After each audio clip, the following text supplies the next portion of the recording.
그럼 그 말을 누가 했냐면은 우리나라에서 하이파이의 윤보라는 그 최고 딜러가 한 소리예요. 실은. 음.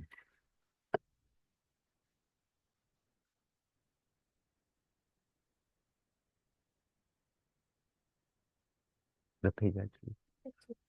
300. 7페이지.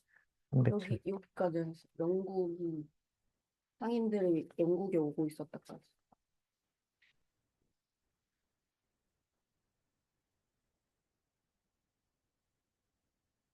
음. 그러네.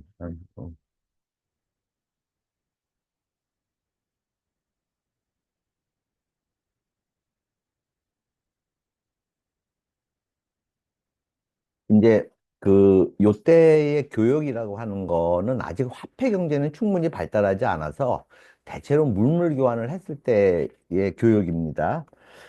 이게 그 어, 13세기가 돼서야 화폐 경제가 성행하게 돼요. 그래서 12세기까지는. 자, 그래서 이제 바로 그 얘기가 나오네요. 밑에 상업의 부활로 당연히 화폐의 필요성이 커지게 되었다. 서유럽에는 금광이 없었고 금은 14세기까지도 화폐 금속으로 널리 사용되지 못했다. 이탈리아는 회교 지역과의 교육을 통해 일찍이 금을 축적하였다. 제노바와 피렌체는 1252년에 금화를 찍어내었고 그 이전에 이미 황제 프리드리크 2세는 아우스탈레스라 불린 대단히 아름다운 금화를 발행한 바 있었다. 그러나 대부분 지역에서 중세 서유럽의 화폐는 은이었다. 예. 계속 은이 중요 화폐를 합니다. 기본 화폐는 은화인 데나리우스 또는 펜스였다. 12데나리우스는 1솔리두스 또는 1실링. 1실링이라고 불리죠. 12데나리우스가. 그 다음에 20실링이 1리브라 혹은 파운드. 그래서 지금은 이제 실링이라는 단어, 파운드라는 단어가 익숙하죠, 사실. 또는 13실링과 4펜스는 1마르크가 되었다. 이거는 이제 독일 지역에서 사용하게 되는 화폐고. 자, 그 다음에 309페이지 보면은 이제 우리 오늘 하는 것 중에서 참 중세랑 관련해서 제일 중요한 것 중에 하나를 하게 됩니다. 예. 이게 뭐냐면은 이 길드의 발달이에요. 그래서 길드처럼 사실 중요한 것도 없었을 거예요, 중세에서. 자, 309페이지. 자, 보면은 이제 도시와 길드 했는데 중간쯤에 보면은 중간쯤의 마지막 부분 요컨대 옛 도시들은 사실상의 도시적 생활은 결여하고 있었지만 성 속에 행정 중심지로서 명맥을 유지하고 있었다. 그러니까 도시의 기능이라고 할 때 제일 중요한 건 역시 교역이잖아요. 근데 교역 기능은 없어진 채로 이제 뭐 주교지나 그래서 우리가 지금 알고 있는 샤르트르 같은 데 있잖아요. 그거는 바로 샤르트르가 원래 성당이 아니라 수도원이 있었어요, 거기에. 샤르트르 수도원을 중심으로 한 행정 중심지. 그렇게 해서 이제 뭐 인구 몇 명, 요런 게 살고 있었죠. 일부 중세 교역 도시는 이러한 옛 중심지들에 서서히 상인과 수공업자들이 다시 자리를 잡으면서 성장하였다. 왕과 백, 주교들, 그리고 그 밖의 대제후들은 거의 모두 그들의 차지인이 전문적인 장인이 되는 것을 매우 달가워했다. 이거 되게 중요한 요소예요. 뭐냐 하면은 제후들이 기술자들을 적극적으로 장려한 거예요. 이건 되게 중요한 문제입니다. 사실 지금 이제 미국이 그 AI에 있어서 선두자리를 치고 나갔고 엔비디아 같은 기업이 성장할 수 있었던 이유 중에 하나가 사실은 미국이 인력의 이를테면은 무슨 블랙홀이랄까? 그냥 인력 빨대예요, 인력 빨대. 뭐 우수한 애들을 그냥 빨아 모으고 있어요. 전 세계적으로. 특히 중국계, 인도계 애들을. 이제 그게 큰 역할을 하는 것처럼 이 당시의 제후들도 이 기술이라고 하는 게 되게 중요하다는 사실을 알아나간 거예요. 돈이 된다, 이게. 그래갖고서, 적극적으로 육성을 하기 시작해요, 이게. 그들은 훈련과 실습을 통해 기술을 습득한 자만이 제대로 만들어낼 수 있는 많은 물건을 필요로 했던 것이다. 그리하여 11세기에는 자기의 기술로 만들어진 낸 생산품으로 지대를 내는 장인 겸 예농이 나타나게 되었다. 자, 이제 농산물로다만 내지 않고 자기가 만든 물건으로도 그 자기의 그 세금을 납부하는 그러한 사람들이 생기기 시작했어요. 이게 이제 시작이에요. 그 생산품으로 지대를 내는 거. 이들은 아마도 원래는 영주를 위해서만 생산하였겠지만 그들이 곧 영주의 필요 이상으로 생산하여 그 여분을 팔려고 했으리라는 것은 쉽게 짐작할 수 있는 일이다. 자, 잉여 생산물이 생긴 거예요. 이제 두 번째 단계. 그 영주가 거처하는 모든 장원에는 대장장이나 무구수성군과 같은 상인이 많지는 않아도 장인이 많지는 않아도 분명히 있기는 했을 것이다. 대제후나 고위 성직자가 주로 거처하는 장원에는 그 수가 더욱 많았을 것이다. 그러한 주요 장원들이 가까이 어, 밀집해 있는 루앙 같은 지역에서는 꽤 많은 수의 장인들이 모여 살았던 것으로 보인다. 루앙은 그 후로도 지금까지도 프랑스의 매우 중요한 산업 도시입니다. 그때 이제 이때 이미 시작을 한 거예요. 이러한 장인들이 잉여 생산물을 사고 팔기 위해 상인들도 그러한 지역에 모여들었을 것이다. 자, 이게 이제 도시가 생기게 된 거 하나고 또 다른 경우에는 대개 옛 로마 제국의 경계 바깥에서 상인 집단들이 중요한 교역로이나 여러 교역로의 교차점에 전략적으로 입지한 요새 성이나 수도원 주변에 정착하여 새로운 도시를 만들었어요. 상인들은 공격을 받는 경우 요새의 성벽 안으로 피신할 수 있었고 드디 정착지가 항구적으로 자리 잡고 번창하게 되면 상인들의 거주지 둘레 새로운 성벽이 축조되었다. 그래서요, 되게 재밌어요. 이제 유럽에 가 보면은 그 이제 그 바르샤바 같은 데 있잖아요. 거기도 성이 네 개인 거 알아요? 성체가 네 개예요. 왜냐하면은 맨 처음에는 영주만을 위한 성이었었어요. 그러다가 외적이 침입해 오면은 사람들을 피신시킬 수 있는 성체를 바깥쪽으로 좀 더 크게 만들었어요. 그러다가 이제 부르주아들이 생겨나니까 걔들까지 수용해야 되니까 성체가 또 한 번 세워졌어요. 그래서 네 번의 성의 흔적이 있어요. 이런 식으로. 음. 자, 중간 모든 중세 도시는 고대 세계나 근대 세계의 거대 도시들에 비하면 매우 작았다. 물론 그렇죠.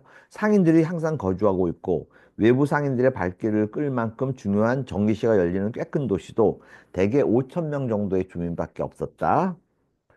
또 그러한 도시에 살고 있던 사람들도 많은 경우 여전히 주변 농촌에서 농사를 짓거나 도시를 에워싼 공유지에서 가축을 방목하고 있었다. 그 제가 얘기하잖아요. 이게 인구 4천 명, 5천 명 이러면은 지금도 이 캐나다에서는 인구 4천 명, 5천 명이면 꽤 지도에 크게 나오는 도시인 거 알아요? 포트 하디 인구가 4천 명이 안 돼요. 그러면은 궁금하지 않아요? 포트 하디 사람들의 도시 성장 배경은 뭘까? 무얼로 먹고 살까 하는 거. 어떤 일에 종사할 것 같아요? 그쪽 쪽 같은 경우에.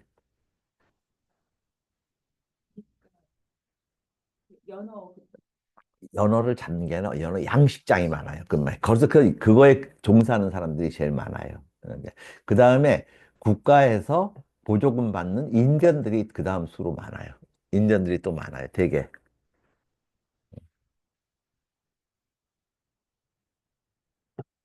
자, 그 중간쯤에 모든 중세 도시는 고대 세계나 근대 세계의 거대 도시에 비하면 매우 작았다. 또 그러한 도시에 살고 있던 사람들도 많은 경우 여전히 주변 농촌에서 농사를 짓거나 도시를 에워싼 공유지에서 가축을 방목하고 있었다. 그러니까 원래 미분화와 동질성에서 분화와 이질성으로 나간다 그랬잖아요. 그러니까 아직 분화가 완전히 되지는 않은 거예요. 한편으로 농사도 짓고 한편으로 장사도 하고 이런 일을 같이 했던 거죠. 북유럽에서는 런던과 여기 브리허라 그랬는데 보통 우리는 브리주라 그러죠. 브리주. 예, 브리허. 런던과 브리허 그리고 겐트와 같은 가장 큰 몇몇 상업 중심지만이 4만 명가량의 인구를 지니고 있었다. 엄청난 거죠. 베네치아, 피렌체, 제노바, 밀라노, 나폴리 등 이탈리아의 대도시들은 10만 명 선의 인구를 가지고 있었다. 이때는 확실히 이 교역에 있어서는 이탈리아가 압도적으로 앞서 나갔어요. 네. 그리고 이제 이탈리아가 뭐를 발달시키냐면 양모 산업을 발달시킵니다. 양을 키울 수 있는 토양은 안 되고 그 양모를 원산지에서 가져 들어오거나 혹은 플랑드르에서 뭘 가져오냐면은 양모를 가지고 와요. 양모를 패브릭을 가지고 와서 지네들이 그거로다 작업을 해서 이제 옷을 만드는 거. 그러니까 이탈리아 옷의 역사는 정말 길어요. 예. 중세 전반에 걸쳐 그리고 그 이후에도 오랫동안 유럽 인구의 대부분은 농업 인구로 이루어져 있었다. 그러나 도시들은 부 때문에 도시민 총수에 비해 훨씬 큰 영향을 경제적, 정치적 생활에 끼치게 되었다. 자, 도시는 거기에 인구수에 비해서 생산성은 어때요? 훨씬 굉장히 높은 거예요. 그러니까 이게 어떤 어, 생산성이라고 할 때 그 생산성 중에 제일 중요한 요소는 사실 잉여 생산물이에요. 언제나 잉여 생산물이 중요해요. 우리가 그 이제 많이 가 자기네가 쓰고 비축할 수 있는 돈 이게 되게 중요한 거예요. 그래야지 자본이 형성되잖아요. 그래서 자본이 형성될 수 있다는 요소가 되게 커요. 잉여 생산물이 있어야. 그 다음에 또 잉여 생산물이 있어야 직업도 바꿔나갈 수가 있고 다른 산업도 발달시키고 그런데 도시는 잉여 생산물이 농촌보다 훨씬 많은 지역이에요. 그러나 도시들은 그 무 때문에 도시민 총수에 비해 훨씬 큰 영향을 경제적, 정치적 생활에 끼치게 되었다. 중세 도시에서 일하였던 장인과 노동자들은 대개 주변 농촌의 농민으로부터 충원되었다. 상인 계급의 기원은 더 복잡하고 논란의 여지가 많다. 그러니까 이제 중세 도시에서도 사실 이 부르주아라고 얘기하지만 단일한 계급이 아닙니다. 그러니까 어떻게 되냐면은 한편으로 장인이 있을 거 아니에요. 즉 만드는 사람. 그다음에 한편으로 장사꾼이 있을 거 아니에요. 상업, 교육을 하는 사람. 이 두 개가 같은 도시민으로서 영주에 대해서는 공통의 이해관계를 갖고 있지만 지네끼리는 어떻게 되냐면 경쟁을 하게 됩니다. 언제나 교육을 하는 사람과 생산을 하는 사람은 경쟁 관계에 있게 돼요. 그게 왜냐하면은 자, 교육을 하는 사람이 물건을 비싸게 들여오게 되고 물건을 비싸게 팔면은 생산을 하는 입장에서는 이거 난감하지요. 원자재 값이 비싸지니까. 그러니까 또 걔네들이 턱없는 폭리를 취할 수도 있을 거 아니에요. 자, 이제 그런 것 때문에 갈등이 생겨나죠. 그렇지만 일단은 한번 봅시다. 중세 도시에서 일하던 장인과 노동자들이에요. 상인들이 아니라. 그들은 대개 주변 농촌의 농민으로부터 충원됐지만 상인 계급의 기원은 더 복잡하고 논란의 여지가 많다. 자, 봅시다. 물론 도주한 예농이 약간의 재화를 긁어모아 도부찜 장사가 되고 그들 가운데 가장 성공한 자들이 부유한 상문으로 발돋움하는 경우는 있었다. 무시해도 좋을 만큼 별로 없었어요. 이런 경우는. 그럼 어떤 경우가 많았냐? 그러나 좀 더 전형적으로는 어느 정도 상술과 대담성을 가지고 있을 뿐만 아니라 사업 자본도 끌어댈 수 있는 기사들이나 분홍들의 장남 위의 아들들이 상인으로 탈바꿈하였던 것이었다. 이해하겠어요? 그러니까 어, 그 이미 이 기사 계급 중에 하급 기사죠. 대체로는 하급 기사나 혹은 영주의 유산 상속을 못 받는 차남 이하 아들들이나 얘네들이 얘네들은 자본을 형성시킬 능력이 있잖아요. 그러니까 이런 자본을 형성시켜서 상인이 되는 거예요. 그러니까 우리가 나중에 이제 18세기, 19세기에 이르러서 그랑부르주아다 이렇게 부르는 사람들은 사실은 그 조상들이 이미 기사나 아니면은 영주였어요. 이 세상에 계층 이동 거의 불가능합니다, 원래. 예. 일본이 우리나라에 대해서 어떤 역사학자가 이제 그 사람이 물론 그 사람은 우파 역사학자였는데 저한테 그런 얘기를 했어요. 일본이 우리나라를 지배해 줬던 건 되게 고마운 거래요. 근데 그 고마운 요소 중에 제일 컸던 게 뭐냐 하면은, 어, 그 계급을 없애버린 게 제일 컸대요. 그래서 계급을 없애버림에 의해서 누구라도 유능하기만 하면은 돈을 벌 수 있는 시스템을 만들어 놓은 거래요. 그래서 우리나라처럼 능력만에 의해서 부를 쟁취한 나라가 거의 없대요. 세습이 아니라. 그게 동남아와의 차이래요. 동남아는 계속 그런 게 안 됐대요. 근데 우리나라는 그 일본 놈들이 지배를 하면서 우리나라의 계급제를 철폐해버린 거. 그게 되게 고마운 일이었다. 그렇게 말해요. 여러분 생각은 어때요? 근데 유럽도 뭐 2차까지 세계대전 치르고 나서 다 개판돼서 어느 정도 계급은 다 그냥 뭐 일부의 어떤 금융자본이나 이런 사람들은 계속 남았지만 일반적인 어떤 대중은 다 무너져 버린 거 아니에요? 아니에요. 이게 있어요. 어, 가령 부잣집 아들이었다고 합시다. 또 다른 사람은 가난한 집 아들이었다고 합시다. 그런데 제2차 세계대전을 겪고 똑같이 둘 다 가난해져요. 여기서 재기할 가능성을 가진 사람이 누굴 것 같아요? 나예요. 왜 그러냐면 지식자본이라고 하는 게 아, 있어요. 그치. 그 일본이나 독일이 제2차 세계대전의 패망 후에 급속히 성장을 했죠. 잿더미에서. 뭐가 있었기 때문에 그랬냐? 기술력은 있었던 거예요. 망했어도. 그렇기 때문에 그건 그렇지는 않아요. 우리나라처럼 누구도 아무 기술도 없는데 계급을 그냥 딱딱 한바탕 뒤집어 놨어요. 그래가지고 그래서 이제 걔 얘기는 그 국사학자 얘기는 이거예요. 우리나라의 계급이 한 번 더 그런 식으로 지금 고정되려고 하는데 뒤집어진다. 그럼 장기적으로 봐서는 더 좋대요. 걔 말은 지금의 그게. 자, 중세 도시의 주민들은 몇 가지 공통된 관심사를 지니고 있었다. 출신이 어떻든 이들은 모두 사업을 어느 정도 효과적으로 수행하기 위해서는 예속적 의무로부터 해방돼. 여기서 줄 것이요. 예속적 의무로부터의 해방.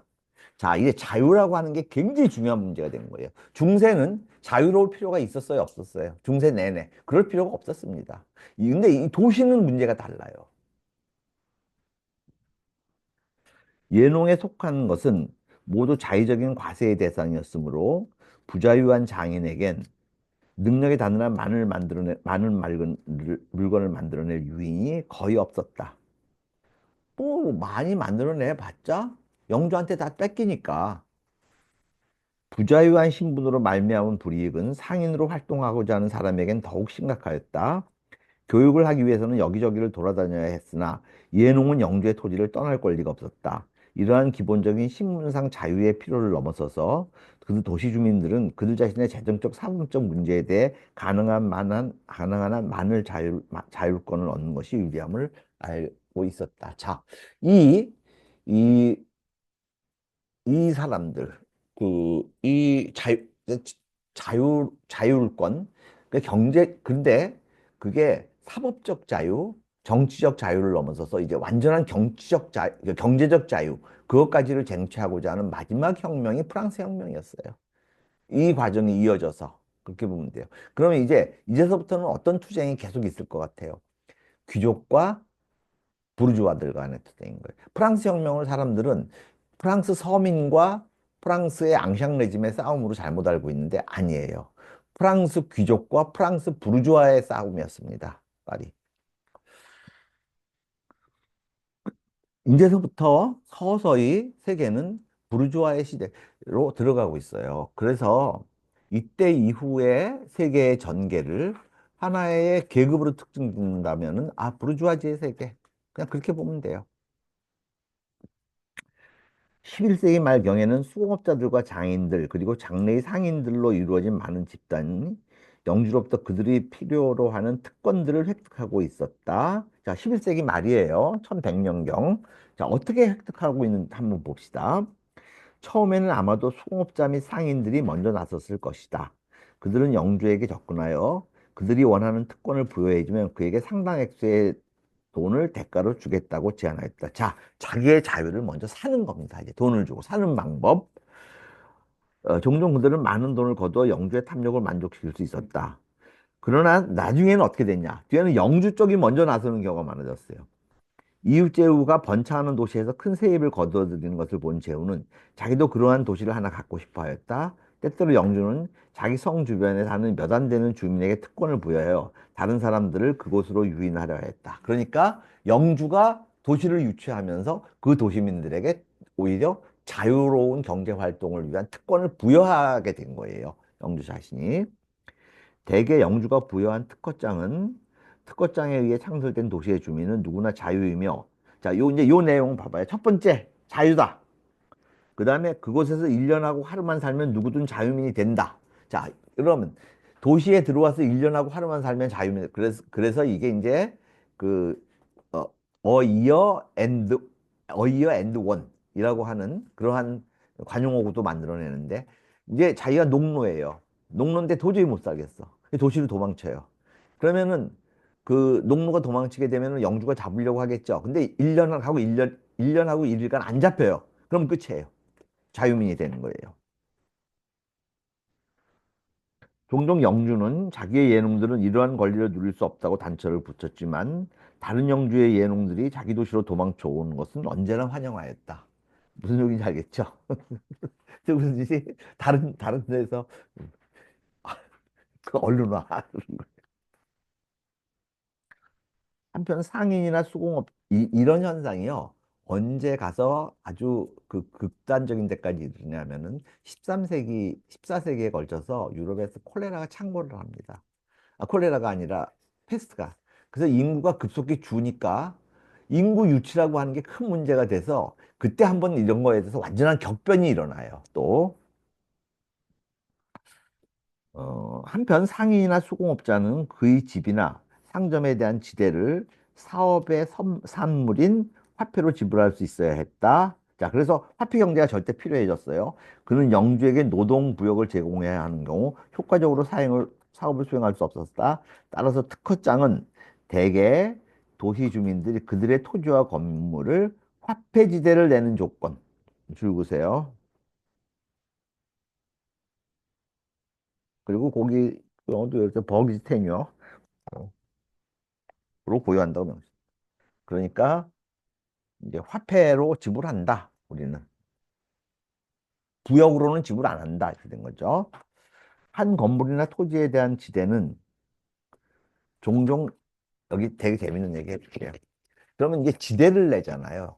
그 뭐냐면은 이제 지금 중국처럼 땅은 영주 거예요. 그런데 그 땅에 대한 임대권을 갖는 거예요. 그 사람이. 그리고 매년 얼마씩의 지대를 영주한테 내요. 그런데 그러면 그거에 대해서 세금을 매기는데 뭘 기준으로 매기냐면 다양하게 매겨요. 다양하게 매기기를 제일 크게는 그 우리말로는 지금은 그거를 뭐라고 하냐면은 건폐율. 건폐율이 뭐예요? 땅을 차지하고 있는 만큼 건폐율에 입각해서 매기는 게 제일 많았고 우선 그게 기준이고 그 다음에 두 번째로는 창문 수가 창문이 몇 개냐 예, 그걸로 내는 수가 많았어요. 그래서 유럽의 도시들 가보면 중세 도시들 보면은 집이 되게 좁은데 높잖아요. 막 높게 지잖아요. 그 다음에 창문 되게 조금 내요. 창문을 그거 내니까 그래서 이제 되게 재밌는 게 요게 전형적인 영국의 그 중세 집이다. 이게 나오지를 않아 뭐. 이게 어디가 뭐가 걸려있냐. 어디에 걸려있냐. 저기 둘이 뭔가 생각보는 여기 위에, 여기 왼쪽에. 어디? 여기 바닥에 무슨 불이 있는데? 쌤 위로 올라가서 그래. 여기에 걸려있는 여기 뭐가, 이게 조명 그거 같은 게 걸려있나 봐. 어디로 가나? 들고 오는 것도 아니고. 그래가지고 이런 집을 보잖아요. 이런 집을 보면 봐요. 1층은 1층보다 2층이 어때요? 더 넓죠? 왜냐하면 얘네들이 건폐율에 입각해서 세금을 매긴단 말이에요. 그래서 1층은 작게 짓고 2층을 더 크게 짓는 거예요. 세금 덜 내려고. 그래서 작게 짓는 거예요. 아? 한 건물이나 토지에 대한 지대는 종종 특허장에 일정액으로 기록되어 있었다. 끝으로 도시민의 재산은 영주의 자의적인 압수나 점유로부터 보호되어야 됐다. 그래서 요게 이제 사유재산의 발생이에요.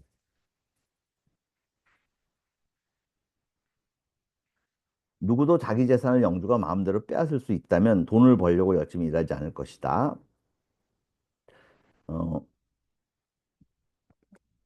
이러한 재산권 보호는 영주가 여러 가지 방법으로 차지인으로부터 돈을 끌어낼 수 있었기 때문에 간단하게 규정하기가 어려웠다. 특허장에는 대개 세금액이 일정 한도를 초과할 수 없다고 규정되어 있었다. 많은 경우 범법 행위에 대한 벌금 액수도 고정되었다. 몇몇 경우에는 화폐의 질을 떨어뜨리는 영주의 권리까지도 제한되었다. 요컨대 영주가 자의적으로 돈을 뜯어낼 수 있는 기회는 가능한 한 제한되었다. 그래서 이제 그 도시의 부르주아들과 영주의 타협에 의해서 한 도시에 대한 특허장이 나오는 거예요. 책으로 이제 크게 두껍게 한 건 거기에 기록되어 있는 내용들은 주로 이런 내용들인 거예요. 자, 어, 바로 위에서 논의한 세 가지 기본적인 특권은 실로 모든 도시의 특권장에 다시 나타나 있었다는 거예요.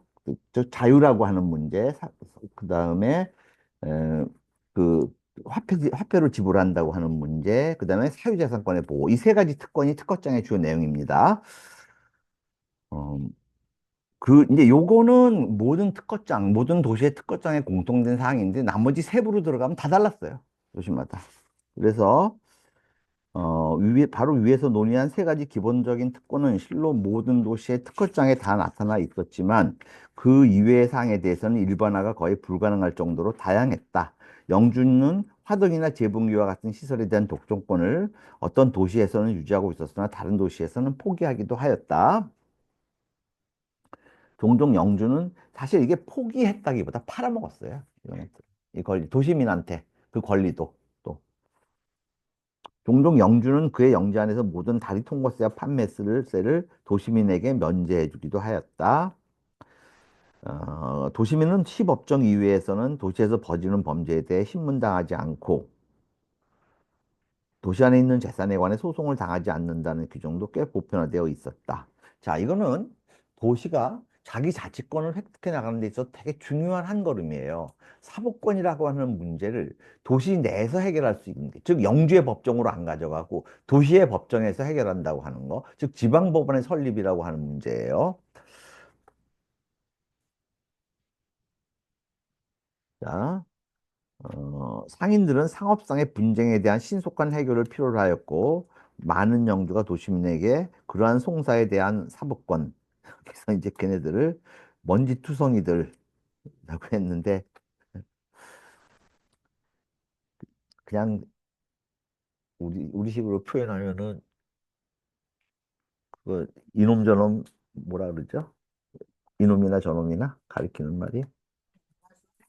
아니, 그 정도는 아니고, 웃음아발. 어, 개나 소나 하죠? 웃음아발들. 예. 말이 뭐야? 무슨 말인데요? 마발. 말이 뭐야? 소나 말이나. 예. 그래서 이러한 송사에 대한 사법권의 법정, 즉 상인 법정을 열 권한을 부- 부여한 거예요. 도시민한테.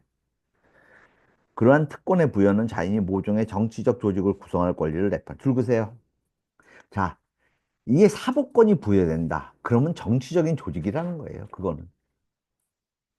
왜냐하면 사법권이 부여되게 되면은 우선 사법 판사와 기소자, 즉 검사들을 구성할 수 있는 행정관리가 있어야 될 거 아니에요. 그 사람들을 임명할 수 있는.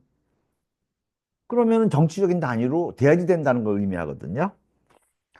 그래서 그러한 조직이 존재하는 경우 영주는 대개 그 조직의 하급 사법권, 즉 오늘날의 경범죄에 해당하는 사안을 처리할 권한을 부여하였다. 그래서 이원화시킨 거예요. 자, 영주가 좋다. 니네 도시에 사법권을 주는데 중범죄에 대해서는 안 준다. 경범죄는 주겠다. 중범죄는 영주의 법정으로 갖고 와라. 이게 뭐예요? 1심, 2심, 3심의 제도가 이미 시작된 거예요. 이때 벌써. 이런 식으로. 시행정부는 대개 한 명의 시장, 메이어라고도 하고, 이제 프로보스트라고 보통 불렀죠.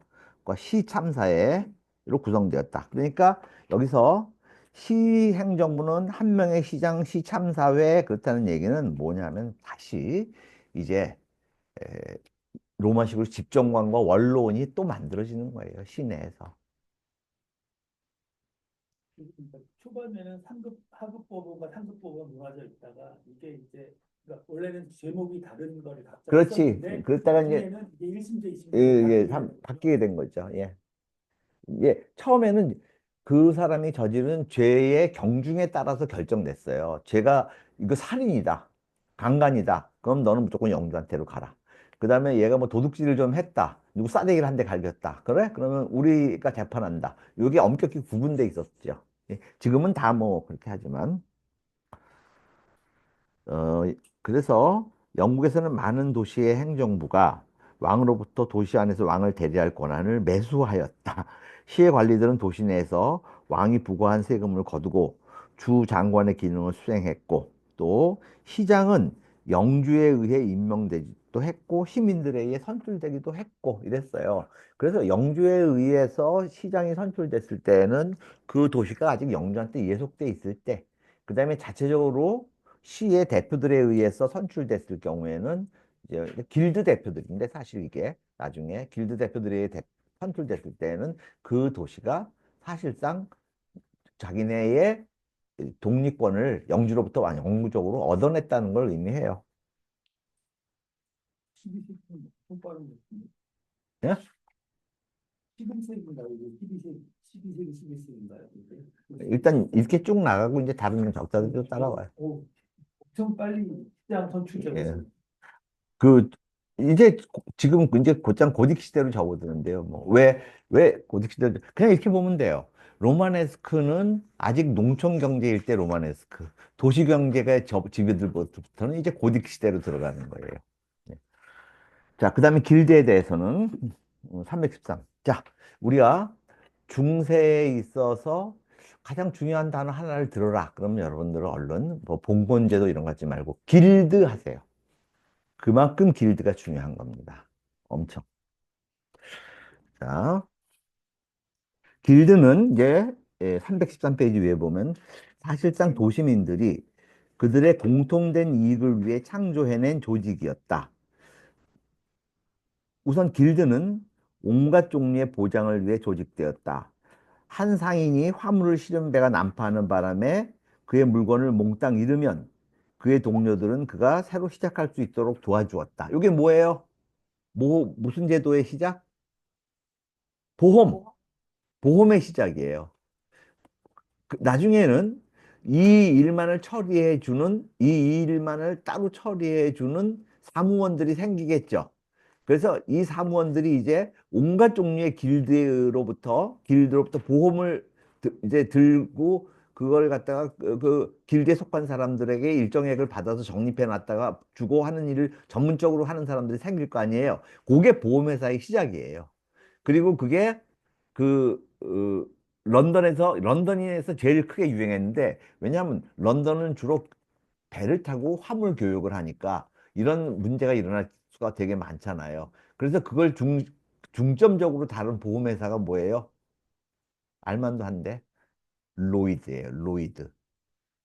오늘날 영국에서 제일 큰 보험회사가 뭐예요? 로이드 보험회사잖아요. 예.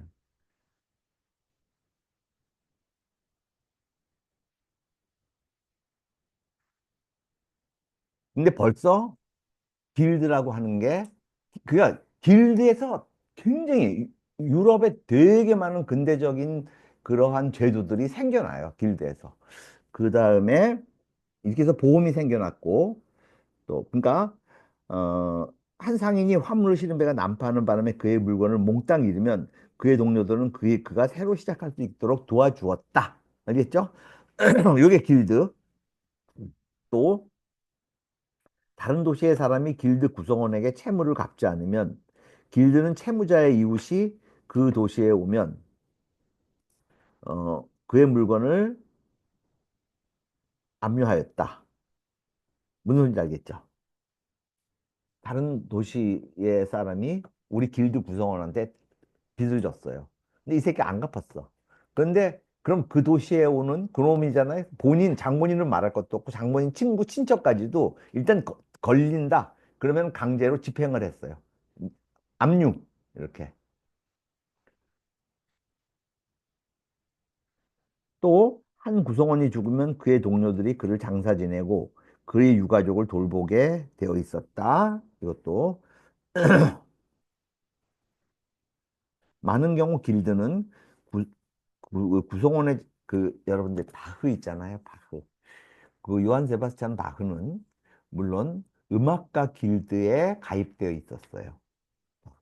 그 바흐가 땡전 한 푼 안 남기고 안 남기고 죽습니다. 그러면 그의 마누라 안나 막달레나는 되게 젊은 여자에 나왔어요. 이게 완전히 비참하게 남겨진 거죠. 어디 등 눕히고 살 데도 없었어요. 돈이 나오는 게 전혀 없었으니까. 그랬을 때 그 바흐가 속한 음악가 길드에서 최소한의 생활비를 대줬어요, 이 여자한테. 그나마 그렇게 해서 연명을 하다가 죽었습니다. 비참했지만. 어, 또 많은 경우 길드는 구성원의 자식을 교육시키기 위한 학교를 운영하였다. 되게 재밌는 게요. 영국 같은 경우에 해로우, 엘튼, 뭐 그런 그 명고등학교들 있잖아요. 다 길드가 만든 거 아세요? 다 길드가 만든 학교들이에요. 그 역사 깊은 학교들이. 이렇게 해서 길드가 또 학교도 만들어요. 길드는 또한 대개 종교적인 축제를 후원하고 그 지역의 교회를 지원하는 종교적인 단체이기도 했고, 자, 그 다음에 이제 본론으로 들어가서 경제적인 측면에서 길드는 구 구성원들을 위해 그 도시의 사서의 사업 독점권의 확보예요. 그 구성원을 보호하기 위해서 사업 독점권을 확보하는 거예요. 자, 이제 이거는 좋은 면도 나쁜 면도 많습니다. 이를테면 이 사업 독점권은 지금 우리 시대로 말하면 관세를 때리는 거예요. 관세를.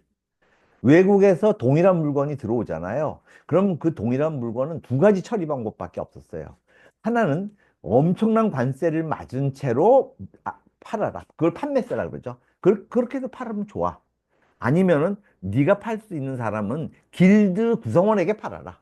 대신 싸게 팔아라. 길드가 이익을 남길 수 있게. 이렇게 이를테면 관세 장벽을 친 거라고 보면 돼요. 당시에 이미. 그러면은 이 이런 길드의 이 측면은 사업 독점권의 확보라고 하는 이 중요한 측면은 반드시 이 좋기만 하겠어요? 아니면 그 부정적인 그 결과도 많이 노출하겠어요? 이게 되게 부정적인 결과를 많이 노출합니다. 사실. 왜냐하면 생산성을 떨어뜨려요. 다른 도시에서는 훨씬 싸게 물건을 생산하는데 관세 장벽을 딱 쳐놓고서 거기 사는 사람들은 다 비싸게 써라. 이렇게 되는 거면은 자기네의 산업 경쟁력이 떨어지는 거죠. 이게 지금 트럼프가 하겠다는 짓거리가 그거예요. 길드에 속하지 않는 자는 그 도시에서 물건을 못 팔았어요. 외부 상인이 그 도시로 물건을 갖고 오면 그는 길드의 구성원에게만 그 물건을 팔아야 돼요. 아니면 적어도 매우 무거운 판매세를 물어야 돼. 이게 관세죠. 판매세를 물어야 했다. 한 길드는 많은 경우 그 구성원들을 대표하여 영주와의 교섭을 맡았다. 사실상 대체로 길드의 간부는 동시에 도시의 관리를 겸하고 있었다. 그래서 각 길드의 대표들이 희참사회를 구성하게 된 겁니다. 여러분들이 렘브란트의 야경을 보잖아요. 렘브란트의 야경을 보면은 거기에 우르르하고 그 시참사회에서 사람들이 몰려 나오잖아요. 그 사람들이 다 길드의 대표들이에요. 그 사람들이.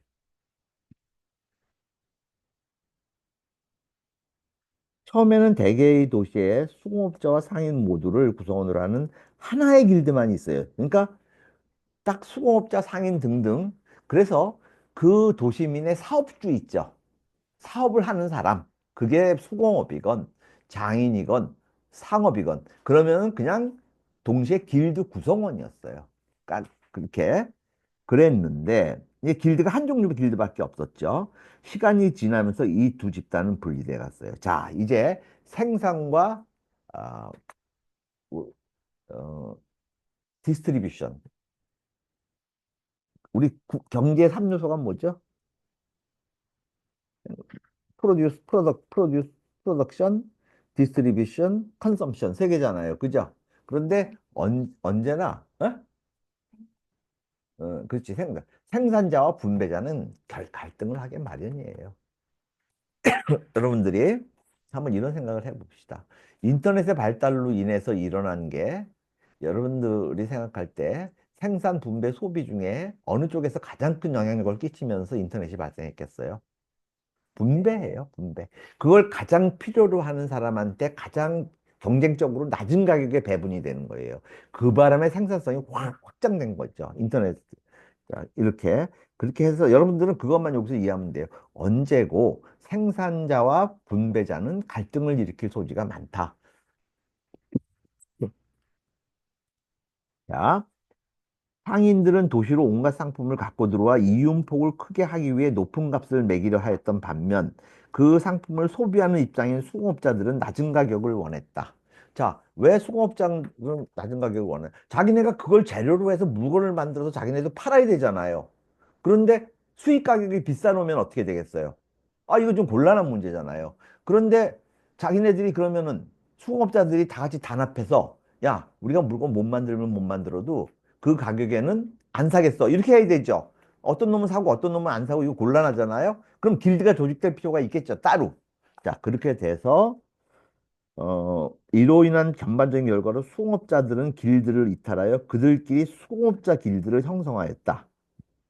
그리고 이제 원래에 있던 길드는 상인 길드로서 남게 됐고 거기서부터 수공업자 길드가 따로 떨어져서 나온 거예요. 아, 우리는 우리끼리 다른 길드 할래. 됐죠?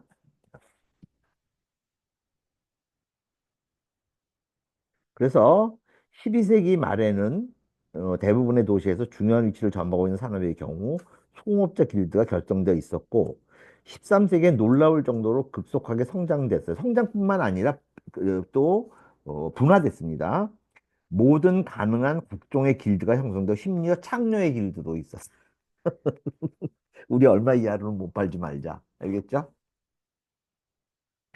여러 공정으로 이루어지는 산업의 경우에는 각 공정마다 따로 길드가 구성되어 있대. 예컨대 직물 산업에서는 방족공 길드, 축용공, 나 이 축용공 뭔지 모르겠어. 누구 좀 아는 사람 나중에 얘기해줘요. 그다음에 염색공 길드가 따로 구성되어 있었다. 대개 한 길드의 구성원은 같은 거리에 모여 살았다. 예. 이게 개토의 시작입니다. 자, 잠깐 쉬세요. 길드라는 말은 그냥 전반적으로 다 통용되는 말이었던 건가요? 이 당시 길드가 원래 어원은 독일어예요. 독일어에 돼 있다고 예, 알고 있는데. 독일어에서 술 같이 마시는 친구들을 길드라고 불렀어요. 아, 우리 길드야. 그럼 우리 평소에 잘 모여서 술 좀 많이 마셔. 그랬다가 이제 그 이름이 사용됐죠. 다른 중세 지역의 다른 유럽 지역에서 다 길드라 그랬어요. 길드라고. 예, 다 길드.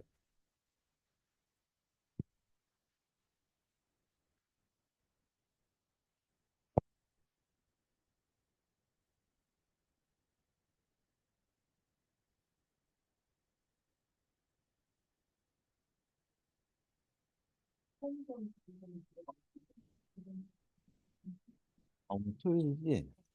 금요일. 금요일이지? 흑연공이 섬유나 직물 산업에서 직물의 질감을 개선하는 일이래. 뭐 다시 말해줘. 직물의 질감을 개선하는 일. 뭐 예를 들면 돌 같은 천연섬으로 만든 직물에 많이 쓴대요. 표면을 부드럽게 하거나 뭐 이런 식으로. 그냥 가죽으로 말하면 무드질 같은 거네. 아, 예, 그렇구나.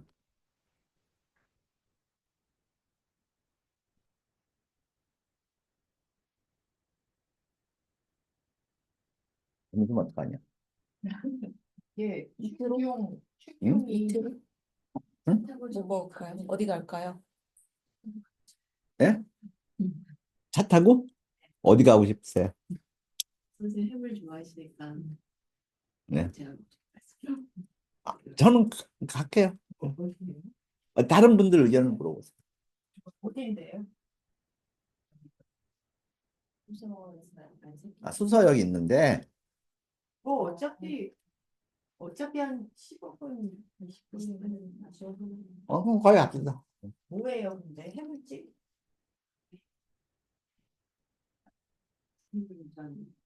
맛있겠다. 어? 맛있겠다.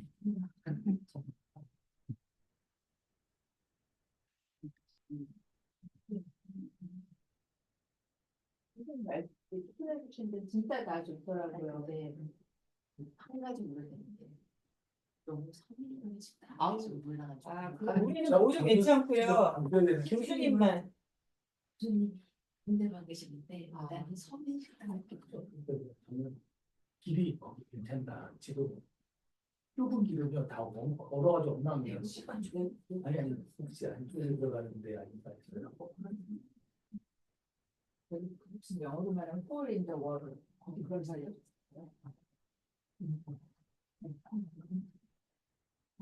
저 알아요. 그 남편이 그게 되게 좋아해요. 그 친구들이 목표 멤버가 지금도 회사 운동을 좀 하고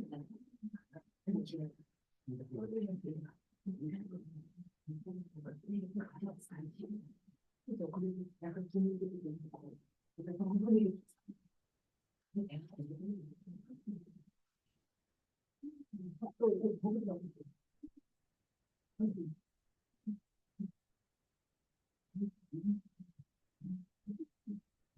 또 거기서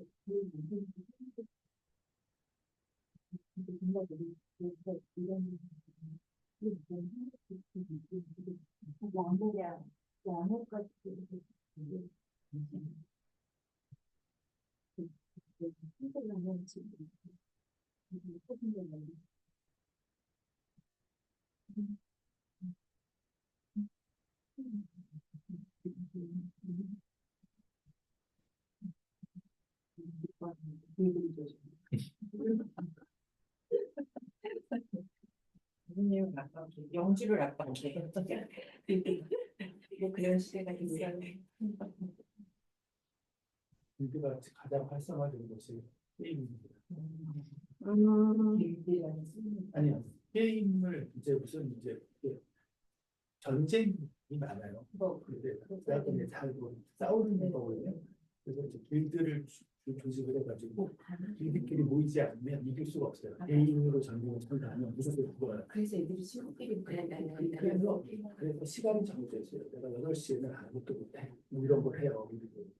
8시에는 그 전쟁에 참가해야 돼. 애들이 진짜 불안해요. 갈무도 없는 그 짓거리 하느라고 애들 공부를 하네. 딸인데도 그 길드에 속해가지고 전쟁을 해. 근데 뭐라고 할 수 없는 게 공포를 이제 환경이 있잖아. 그 와중에도 응할 것 같아요. 하나는 했었어요. 그래서 뭐 미니지가 맞아. 우리나라에 되게 제일 센 게 그 이런 거 아니에요? 세리들끼리 모여서 길드의 인원은 100명까지 모여요. 100명까지 할 수 있어요. 그러니까 나야 모르지. 근데 그 보면 재밌을 것 같아요. 이제 소속감이 있으니까. 근데 지금 하나요. 마법사가 있고 전사가 있고 다양한 층을 그러니까 걔들이 하는데 전투력을 높이기 위해서 다양한 계층에 다양한 구성원이 한쪽만 너무 몰려들면 그런 쪽으로 있어요. 그래가지고 그중에서를 원래 체가 안 해도 되는 거죠. 그래서 조작된 도시라는 영화가 있었는데 거기서 이제 주인공이 꼼짝없이 살인자를 몰랐는데 그걸 도와주는 애들이 컴퓨터 게임에서 만났던 얘가 벌추얼리 구해줬던 그걸 구해줬던 애들이 다 모였는데 알고 봤더니 뭐 완전 듬직한 남자 역할을 하던 애는 요딴한 여자애였고 그런 반전. 하나는 길드가 나온 영화가 있죠. 그 영화 되게 잘 만들었는데 그 길드가 아니고 검티드라고 그래서 내가 안젤라를 네. 진짜 너무 들어가요. 그게 이제 방직 길드가 살인을 하는 거죠. 네, 거기 그걸로 그게 이제 예언 같은 걸 받아가지고 그게 뭐예요? 원티드. 걔네가 이제 방직 길드예요. 방직 길드예요.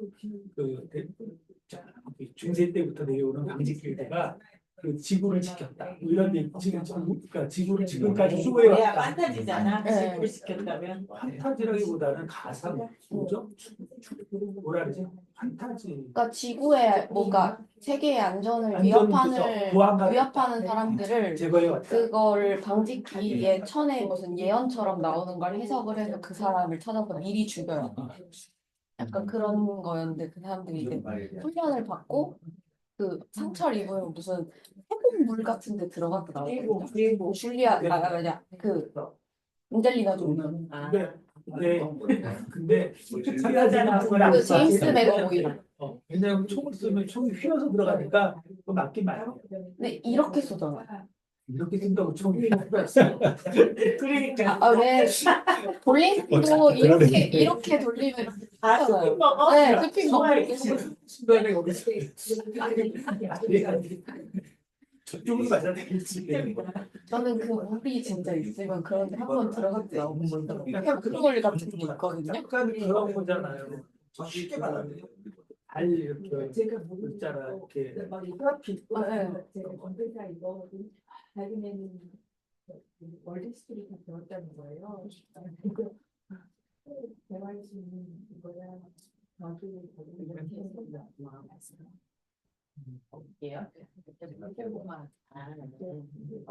근데 그 게임 빌드에서 이 따돌림 당해서 그냥 우울해서 오는 친구들도 꽤 많았어요. 아 그래요? 뭐라면은 축출되고 막 이런 못 거. 하면? 뭐 광장이 대본을 있어요. 따돌림 당하기도 하고 막 유명한 세계잖아. 이게 하나의 세계인데 좀 중요한 그 세계잖아. 세계에서 쫓겨난 거야.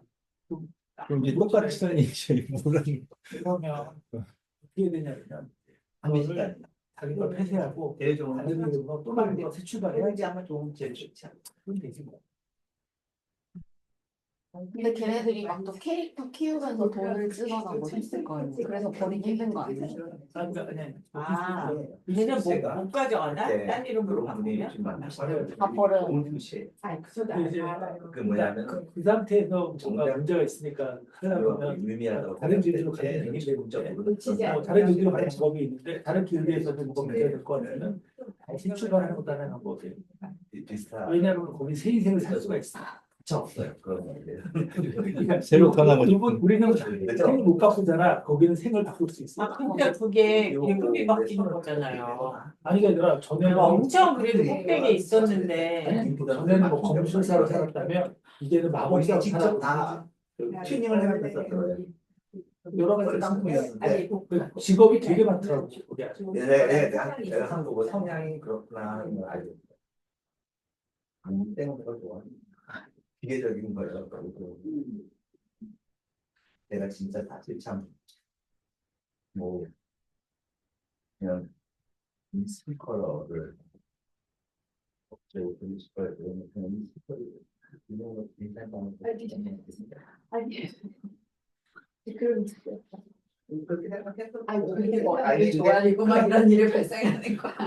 그래서 예 아니 제가 깨끗이 보여줘서 선생님한테 민망하다. 아니 왜냐하면 나는 이게 있으니까 이게 뭐냐면 이게 아유 아직 선생님 이거는 7호에 아니 여기는 제가 이것까지 욕심을 그 말씀만 감사합니다. 좋아리가 아주 말씀만으로도 근데 저 스피커가 없어지면 우리 학생들은 엄청 슬프긴 슬플 거야. 한 번요 어떻게 했냐면은 저 뒤에 있는 거를 연결을 해서 좌우로 놓고 들려줬어요.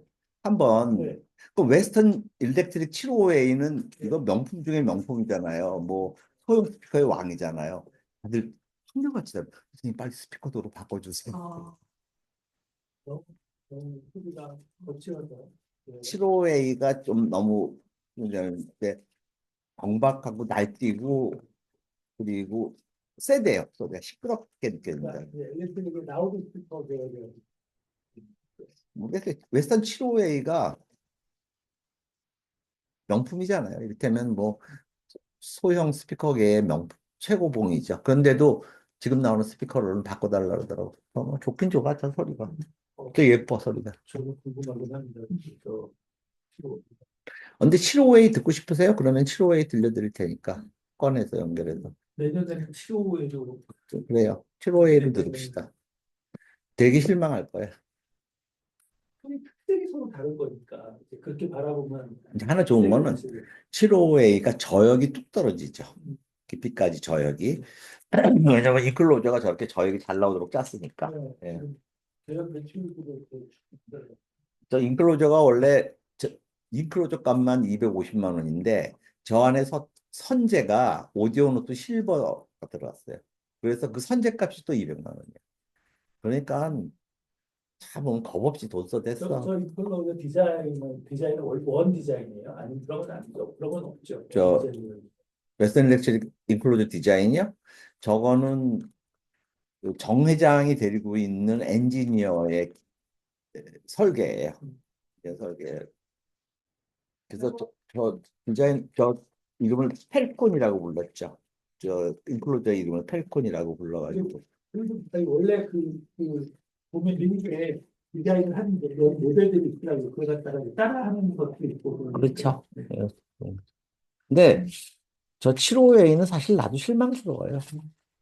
나도 7호A는 좋은 스피커라는 생각을 안 들어요. 왜 7호A가 그렇게 인기인가 하면은 딱 이래요. 7호A처럼 재즈 소리를 잘 내주는 스피커가 없어요. 재즈에는 맞아요. 근데 고전음악에는 안 맞아요.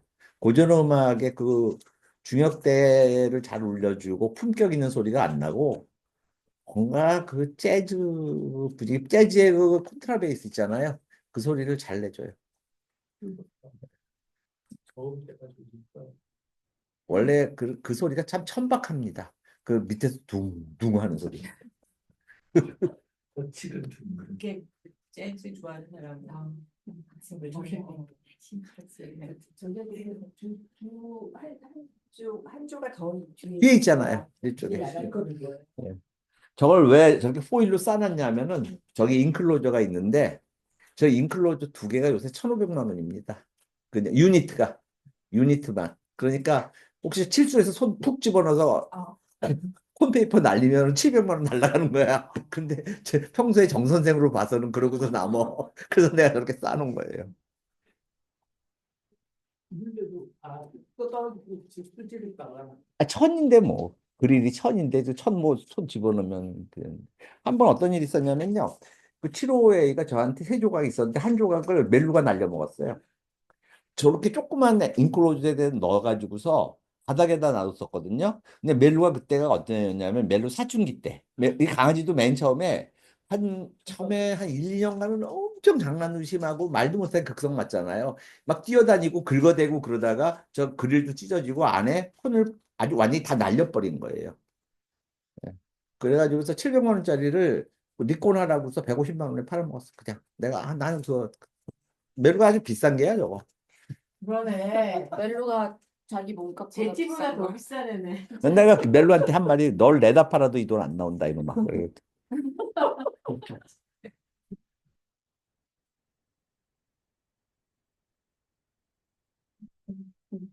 공감이 상승했습니다. 멜로는 한 달에 또박또박 100만 원 해 먹어요. 병원비? 병원비가 그 뇌전증 약이랑 항경련제랑 그 다음에 저거 그 한 달에 한 번씩 진료비. 맨 마지막에 항경련제. 뇌전증. 그러니까 그게 이제 뇌전증에 대해서 항경련증을 약을 먹거든요. 그거는 이제 의사한테 가서 한 번씩 정기 진료를 받아야 돼요. 예, 그렇게 진행되고 있는. 그러면 엑스레이 찍고 뭐 하고 해요. 그럼 그게 35만 원이에요 또. 그러니까 약값에다 보태면 딱 100만 원씩 해먹고 있어. 또막 100만 원씩 해먹고 있습니다. 아 맞아요. 식비는 제외. 응? 식비는 제외. 식비는 제외. 그래서 사람들이 그러더라고. 뭐 소나타 한 대 값은 들어야 돌아가시겠는데?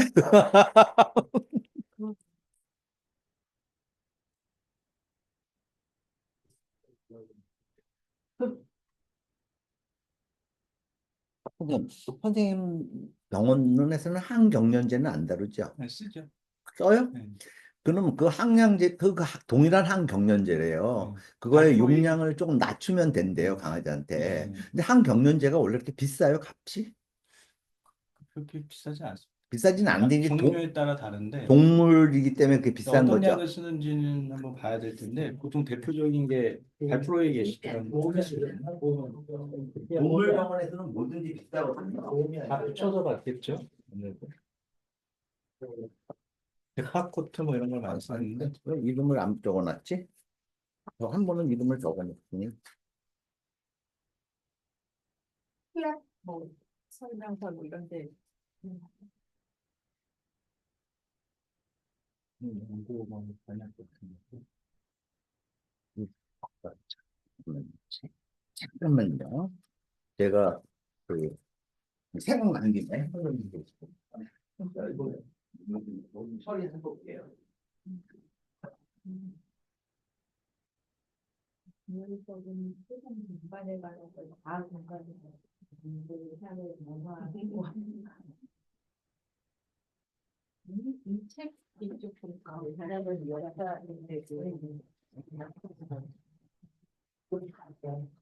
열어서는데 종교 역사를 시간을 들어서 아니 이 얘기를 누가 해야 되는 거냐면 이또 천암댁이 약사인데 그 말을 해주는 거예요. 이거 동물병원의 그 항경련제는 사람 항경련제랑 같아서 그거의 용량만 줄이면은 충분하다고 그렇게 돈이 비싼 게 아니라고 그렇게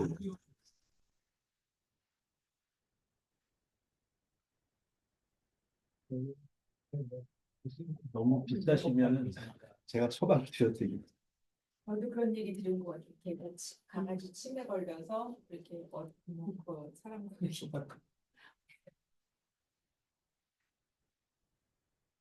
항암제도 뭐 쓴대요. 항암제도 사람 거 쓰고. 하긴 뭐 용량만 낮추면 사람들이서가 더 많이 건강 시험도 있고 그러니까 안전하겠네요 사실. 동물 실험부터 했던 약들이 많으니까. 여보세요? 예. 그 멜루네 집인데요. 멜루. 그 멜루가 거기서 항경련제를 처방받거든요. 기록 뜨나요? 예. 예. 그 항경련제의 약성분 좀 알고자 하는데요. 어떤 약이니? 예. 선생님 성함이 어떻게 되죠? 다시 한번요. 김명향? 김명향 선생님이 한시 출근이라고요. 그 아주 마르신 여자분 아니에요? 예, 김명향. 김명향. 예, 알겠습니다. 몇 시에, 1시에 출근하신다고? 예, 알겠습니다. 예, 예. 나중에 알려주세요.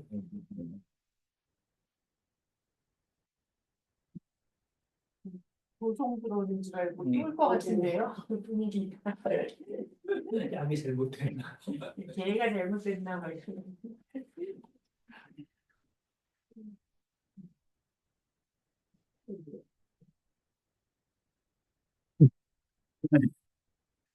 자, 음,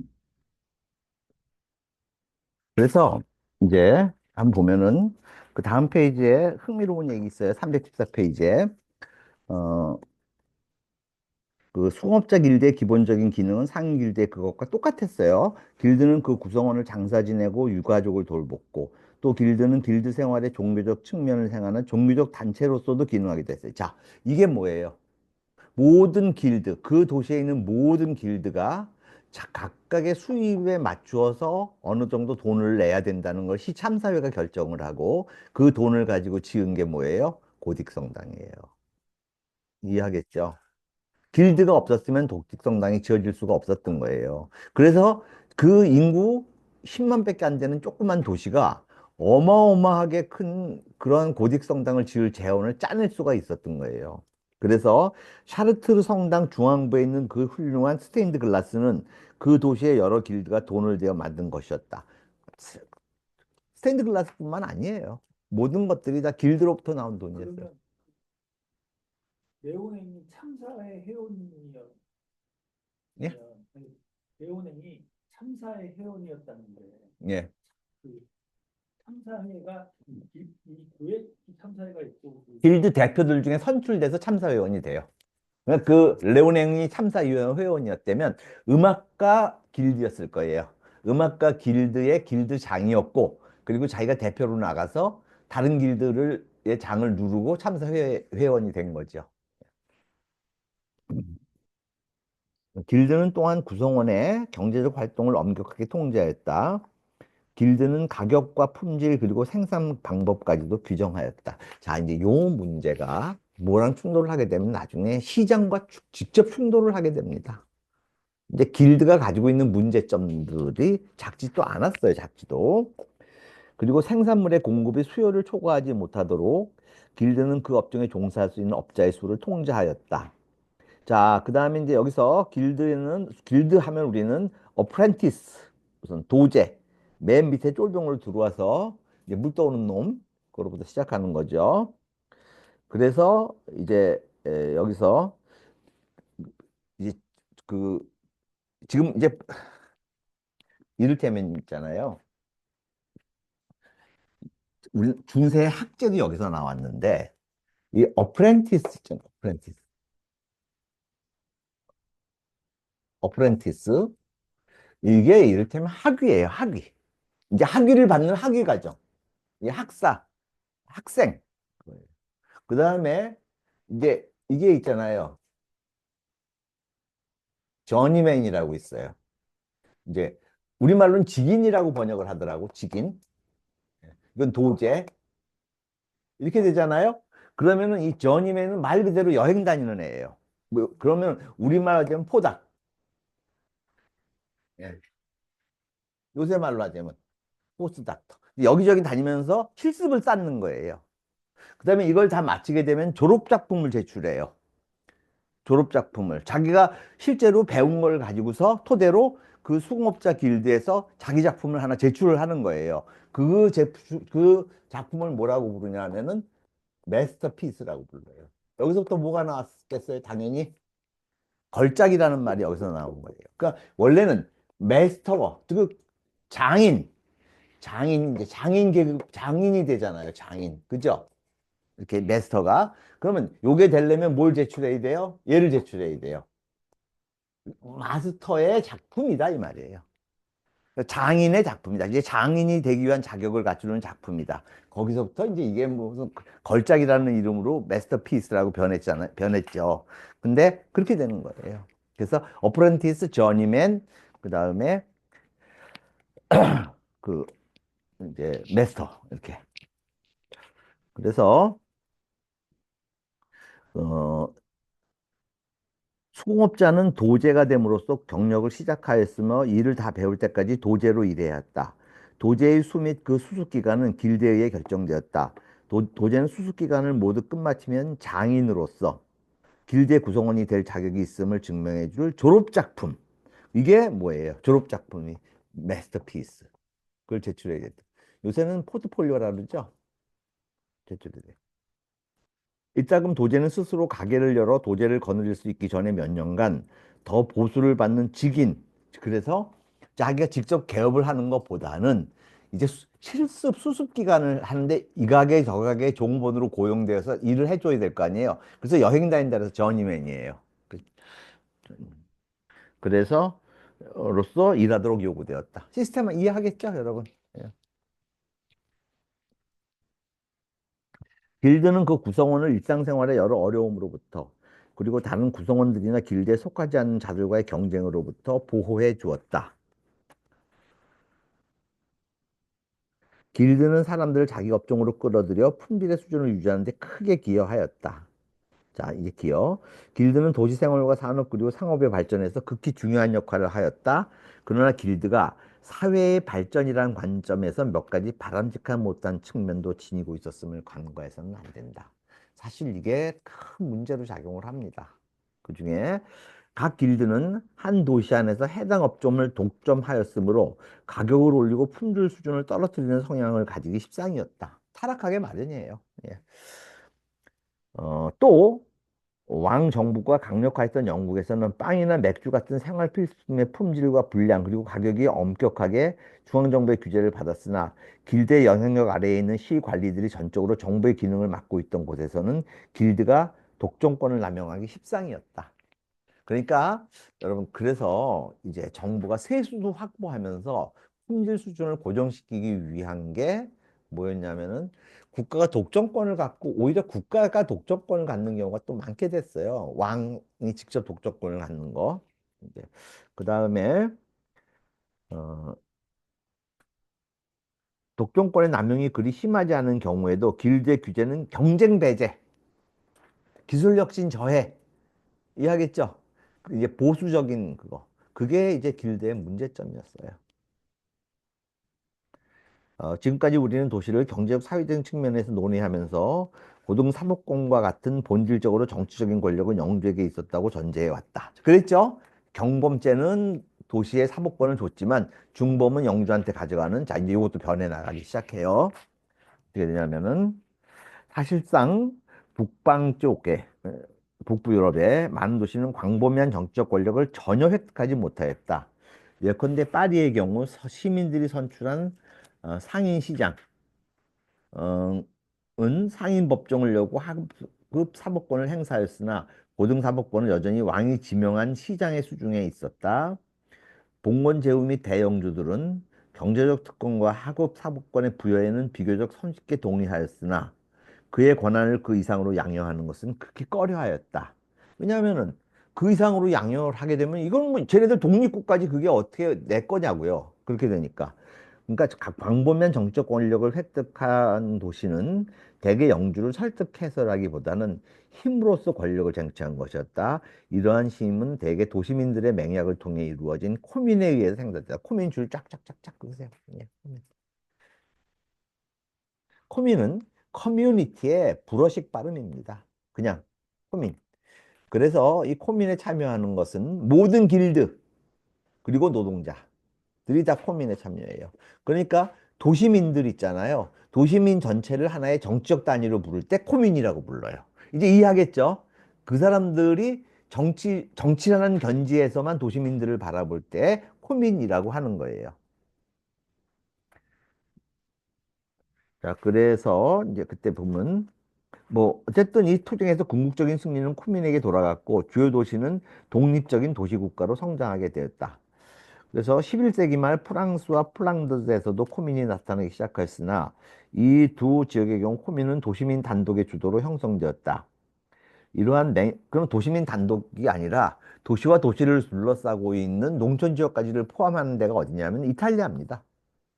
이탈리아는 그랬고 근데 이탈리아가 전형적인 그런 점에서 전형적인 도시는 아니었어요. 성벽을 축조한 11세기 이러한 맹약 단체들이 속인 영주에 대해 무장 반란을 일으킨 경우 영주는 대개 그들을 제압하는데 충분히 군사력을 수립할 수 있었으므로 호민의 승리할 가능성은 거의 없었다. 그러나 주교들은 대개 그렇지 못하였다. 북방에서 최초로 기록된 코민 반란은 1077년에 캉브레 시민이 영주인 주교에 대해 반란을 일으킨 것이었다. 그러니까 주교는 직접적인 군사력을 그렇게 기사를 많이 보유하고 있지 못했잖아요. 그러다 보니까 주교에 대해서 반란을 일으킨 경우는 도시가 자기네 자치권을 어떻게 잠깐만요.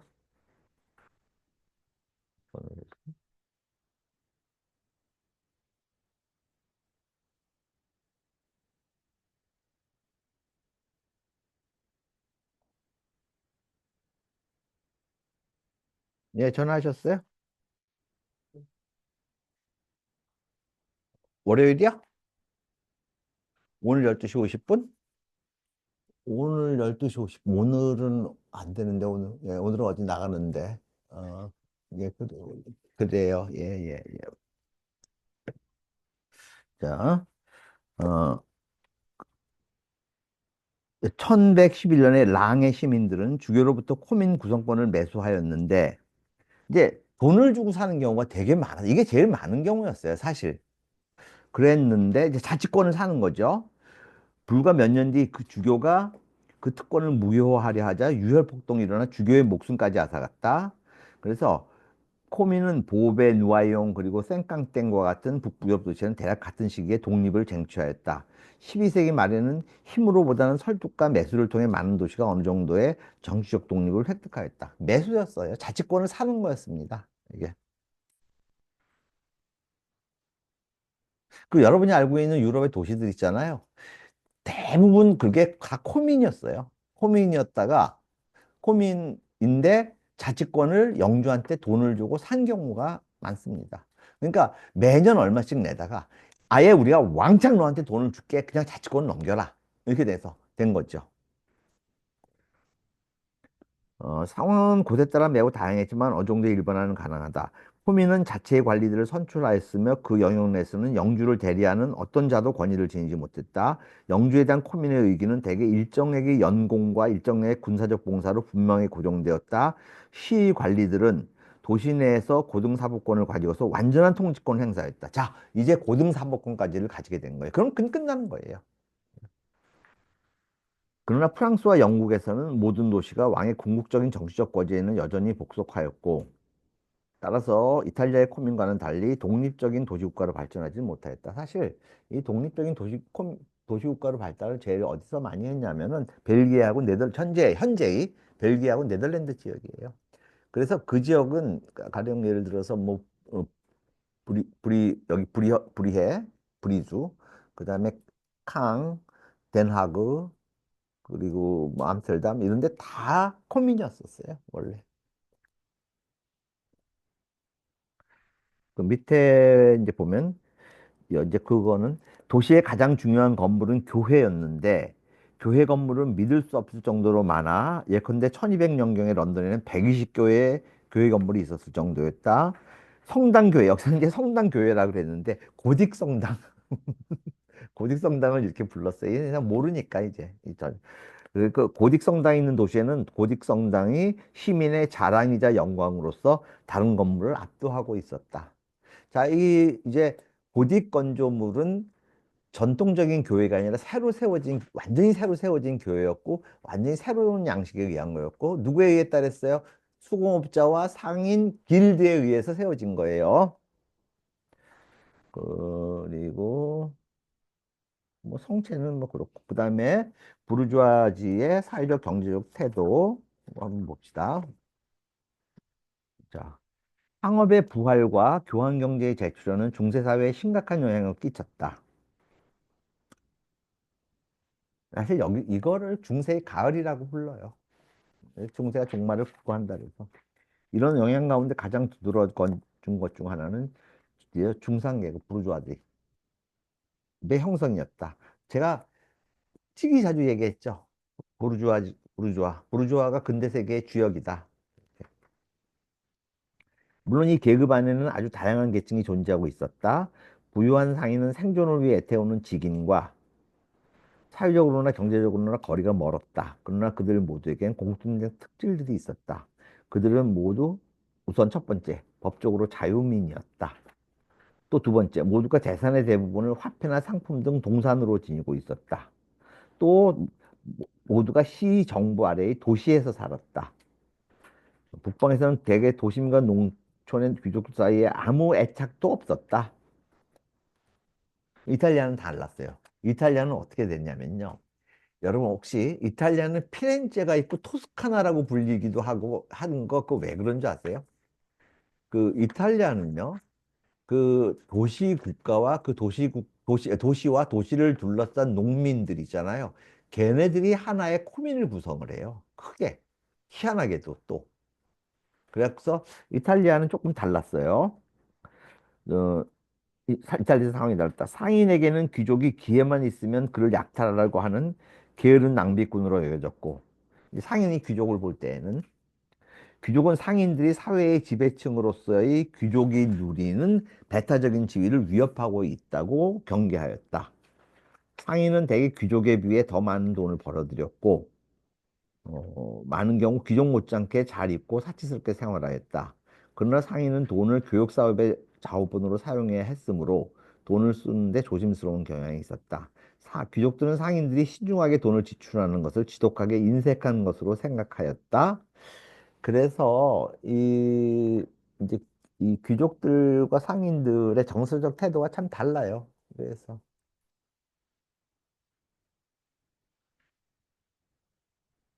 이제 재밌는 얘기를 해줄게요. 우리가 네덜란드, 벨기에 요쪽 있잖아요. 독일, 북부 독일, 네덜란드, 벨기에, 북부 독일 사람들은 되게 짜요. 지금도 되게 짜요. 되게 짜고 지출에 있어서 굉장히 엄격하게 계산을 하고 그 다음에 검소해요. 반면에 이 프랑스나 영국은 음, 이제 그 걔네들을 되게 인색하고 쪼잔하고 치사스러운 놈들이라고 봐요. 그러면 그게 과연 그러냐? 그렇지는 않아요. 그렇지는 않고 어, 그냥 검소한 거예요, 단지. 검소한 걸 뿐이지 제가 보기에 인색하지는 않아요, 사람들이. 네덜란드 친구 한 명 있었는데 걔가 정말 활수가 좋아요. 활수가 좋고 필요하다고 하면은 지출을 서슴없이 하는데 자기 자신에 대해서 되게 검소할 뿐이에요. 합리적인 소비를 합리적이고 그렇지 그렇진 않아요. 근데 그게 왜 그러냐 하면은 벨기에, 네덜란드, 북부 독일은 다 이렇게 상인 계급에 의해서 형성돼 나간 나라예요. 애시당초에. 반면에 영국이나 프랑스는 귀족 계급이 오랫동안 주도하던 사회입니다. 토지 귀족이. 그러다 보니까 그런 국민성 자체가 서서히 다르게 변해 나간 거예요. 그, 뭐, 네덜란드 친구를 통해서 다른 네덜란드 친구들도 또 알게 되고, 또 재밌는 게 캐나다에 살 때에는 걔가 캐나다에 살고 있는 네덜란드 출신의 자기 친구를 소개해주고 그래서 또 네덜란드 애들을 알고 근데 네덜란드 애들을 제가 보기에 어떤 나라를 그 나라의 국적만으로 보고도 안심하고 안심을 하고 편하게 지낼 수 있고 어떤 거래든지 할 수 있는 사람 하면은 첫 번째로 네덜란드 나는 네덜란드들이 제일 믿을 수 있고 신뢰할 수 있는 사람 두 번째로 독일 애들이 또 그래요. 그다음에 세 번째로 일본 애들이 그렇지 않을까 싶어요. 네, 네. 좀, 그, 이 거래를 할 때, 상업적인 거래를 할 때, 절대로 하면 안 되는 나라가 피그즈예요, 피그즈. 포르투갈, 이탈리아, 그리스, 스페인. 이건 네 나라 놈들 흐리멍텅하기가 짝이 없어요.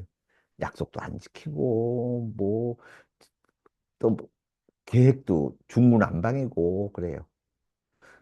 요런 거 틀림없는 애들이 독일, 네덜란드, 이쪽 애들은 짤짤없어요. 아주 분명해요. 자, 중세의 논자들은 사회를 기도하는 자와 싸우는 자 그리고 일하는 자의 세 계급으로 나누곤 하였다. 가장 높은 계급인 뭐 이렇게 이제 기도하는 자는 교권 계급, 싸우는 자는 기사 계급, 그리고 일하는 자는 농노. 그런데 그 밑에 보면 자, 기존 귀족과 경쟁하여 귀족의 신분으로 수직 상승하려고 시도할 수 있었던 농민은 거의 없어요. 계층 이동은 불가능했다 이 말이죠. 이미 중세 시대에. 그러나 도시민의 성장은 이러한 상황을 변화시켰다. 한 계급 전체가 귀족과 경쟁으로 경제적으로 동등해질 수 있게 되었고 또 실제로 그렇게 되었다. 태생에 따른 귀족 신분의 원칙은 비교적 서서히 발전하였는데 이는 분명히 부르주아의 상승을 억제하기 위한 것이었다. 그럼에도 불구하고 상인들은 종종 줄그세어 왕에 대한 봉사를 통해 끊임없이 귀족 신분으로 상승해 나아간다. 그래서 귀족과 경쟁해 나간다는 거예요. 그래서 상인들 중에서 귀족으로 편입된 사람들이 많아지기 시작한다는 거예요. 이게 신분 상승이. 그런데 이런 상황이 어떻게 바뀌냐면은 그렇게 해서 귀족으로의 신분 변경 자체를 원하지 않게 돼요. 부르주아로서의 자부심에 의해서. 그래가지고 왕과 교섭을 터서 우리 한 편 먹자. 이렇게 돼서 나가는 게 근대 국가로의 이행입니다. 자, 오늘 이만 합시다.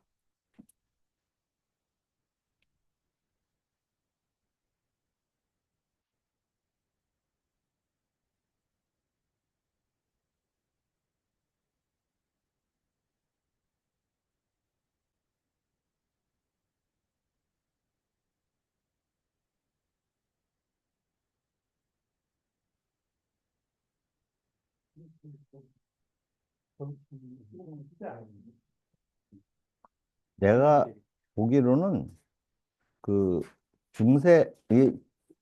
서양 중세사에서 지금 하고 있는 부분이 제일 중요하고 제일 재밌는 부분이 아닌가. 이제 앞으로 당분간은 제일 중요한 부분이 아니겠는가 싶어요. 예? 진짜 재밌어. 예, 재밌어요. 이게 그냥 경제사가 제일 재밌어요. 경제사가. 어떻게 해서 도시가 성립을 하고, 어떻게 해서 그걸 이제 이런 말을 해요. 요새 미국에서 나오는 얘기인데, 도시로의 도시화. 도시화라는 게 이제 거의 종말에 달했다. 그런 얘기들을 해요. 그게 뭐에 의한 거냐면, 인터넷의 발달과 AI의 등장에 의해서 이제 사람들이 반드시 한 곳에 출근을 해서 한 곳에 모여 있을 필요는 없게 되었다. 그런 일은 점차로 앞으로도 더 강화될 것이다. 그래서 다시 이제 지역으로 흩어져서 사람들이 사는 것으로 바뀌지 않. 미국은 이미 그런 경향이 시작되었다. 이렇게 얘기를 하더라고요. 재택에 의해서. 그러니까 그런 것들도 그런 도시화라는 게 시작돼서 1000년을 도시화가 진행됐던 거예요. 그럼 바뀔 때가 되지 않았겠어요? 재밌어요. 생각해서 보면.